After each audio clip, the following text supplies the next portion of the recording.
I'm a dad. Y'all know my kids, Joshua and Savannah, who's a big part of the youth group.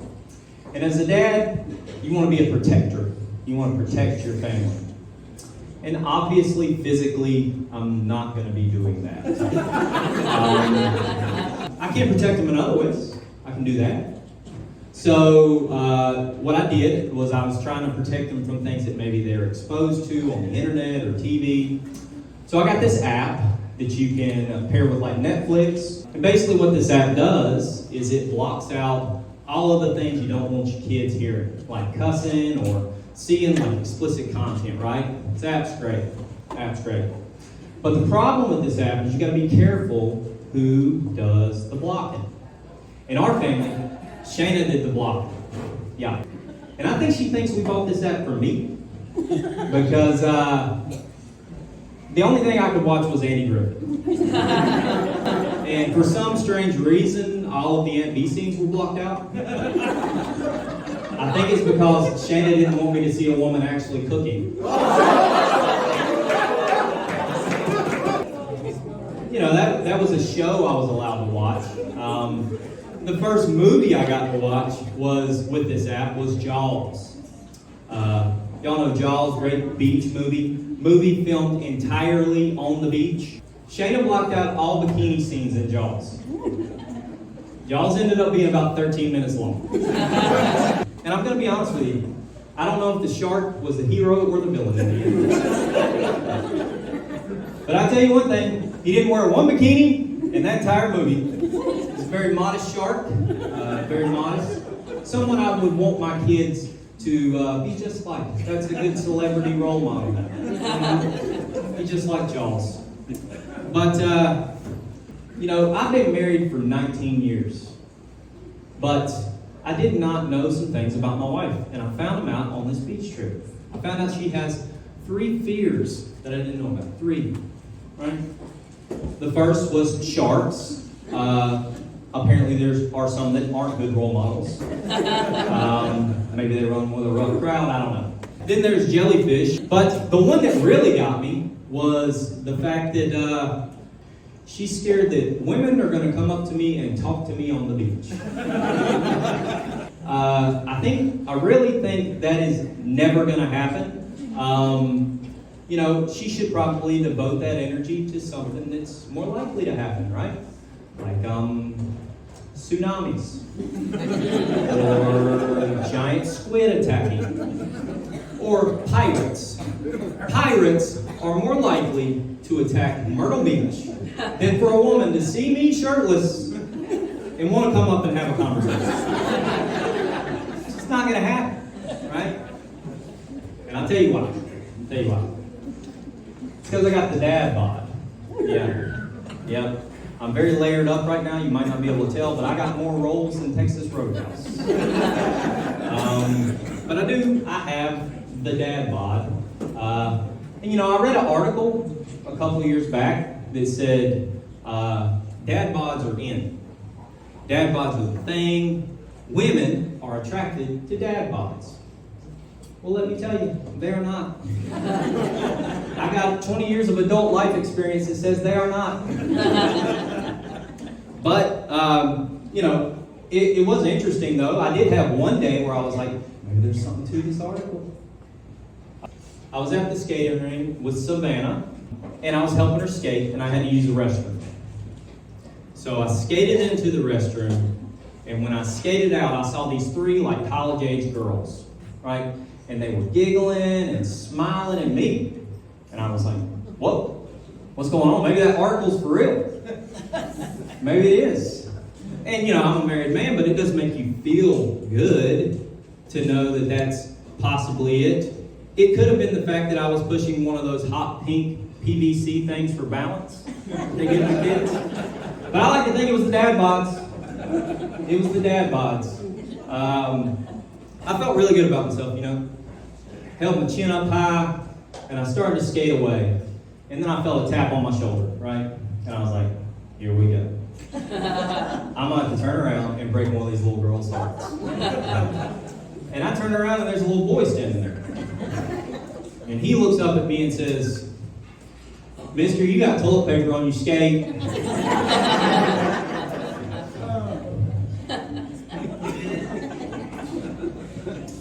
But, the way I see it, who needs those girls, right? Who needs them? I'm a happily married man. Happily married. My daddy always told me, he said, appreciate the ones that you have at home. He said, hold them close. Tell them you love them every day.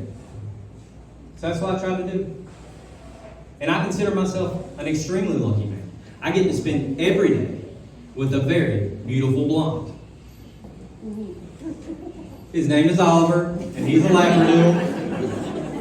If you were at the marriage retreat, that's kind of like a callback to a classic. But I do love my dog. I love him so much, so much. I see people with those bumper stickers. They say, tell your dog I said hi. I'm like, I will not tell my dog you said hi. Well, not at all. My dog's too good for you. You might be a little confused seeing me up here.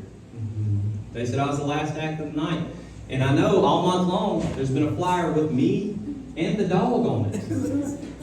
Well, I got an explanation. Just know that the dog only does mega churches. Victory Hill couldn't afford him. They got me. They got me for nothing. And I think that's a fair rate.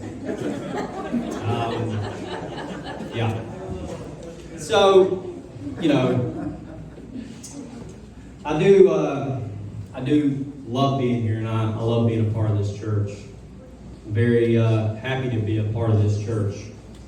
And I'm happy to have a great support system around me. I got two beautiful kids that the Lord has blessed me with.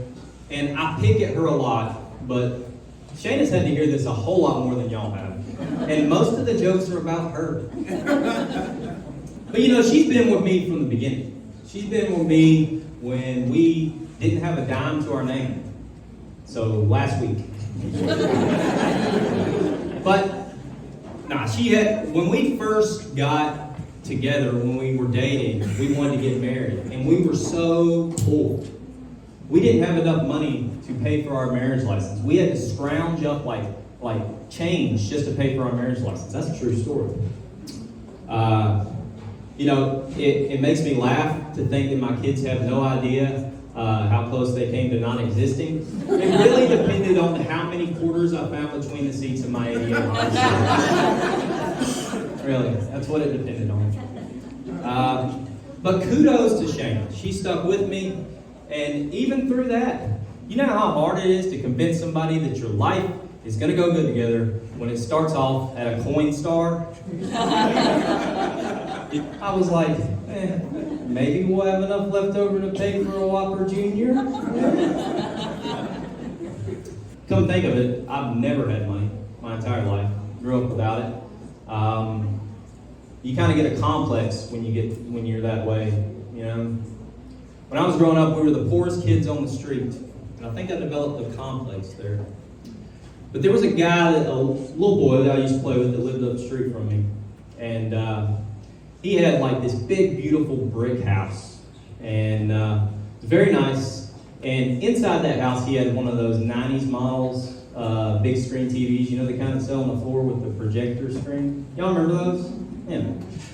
Well, I wanted that TV. I envied that TV so much. And unfortunately, I ended up hating him because I wanted that TV. I did. I was like, I hate that guy. It was not good. But I wasn't a Christian at that time. So I got saved, and I told myself, I said, if I ever see him again, I'm going to tell him, I'm going to go up to him, I'm going to have a conversation with him, and I'm going to be very nice to that guy. So that's what I did. I saw him a couple of years back at the Walmart, and I walked up to him, and I tried to start having a conversation. And I tell you, he was not having it. He did not want to listen to a thing I said. He kept trying to get away from me, kept scooting further and further away. He wouldn't even look me in the eyes. He wouldn't even look me in the eyes. And, it made me very mad, not gonna lie. And I went outside, and I sat in my car in the Walmart parking lot. And, just steaming, just angry. And I was like, I do hate that guy. I hate him. And then I had a moment of reflection. And I looked in the mirror. And I saw the biggest booger I'd ever seen in my life.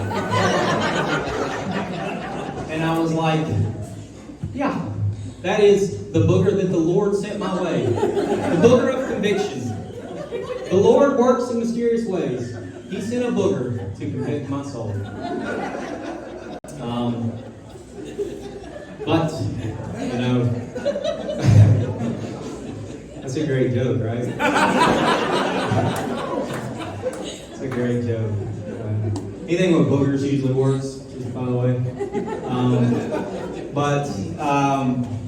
You know, I'm a Christian, and I've been trying to read my Bible more. Trying to get more involved. I am, Pastor Wiley, I am, yes. But I found it easy to do that when you find somebody that you can relate to in the Bible. And for me, that guy's Peter all the way. Peter. Peter's always putting his foot in his mouth. I'm always putting my foot in my mouth. Peter was a fisherman. I have been on a boat. Peter was happily married, and I am married. But we know Peter was married because it talks about his mother-in-law. But when it talks about her, it says that she's on her deathbed. She is very sick and about to die. Peter's walking every day with Jesus, right? Every day. With a guy who is known for touching people and healing them. But he still waits till the last second to tell people about his mother-in-law being sick. I don't think he wanted them to know, right? I don't think he wanted them to know. I bet Jesus came up to him. I bet Jesus was like, hey, Peter, your mother-in-law's sick. You know, just saying, I got some time. I could come over there and, you know, do my thing. And Peter was like, no, I think she's good. I think she's good. You know, there's other signs that Peter was married. I mean, all he ever wanted to do was go fishing and hang out with his buddies. But that just shows you how hard marriage is, right? Shows you how hard marriage is. Jesus comes to Peter and says, Peter, I want you to follow me, but you're probably going to die. Wait, you're going to die if you follow me. Or, option 2, you can go home and spend every day for the rest of your life with your wife. And Peter's like, so when do we leave? Thank y'all very much.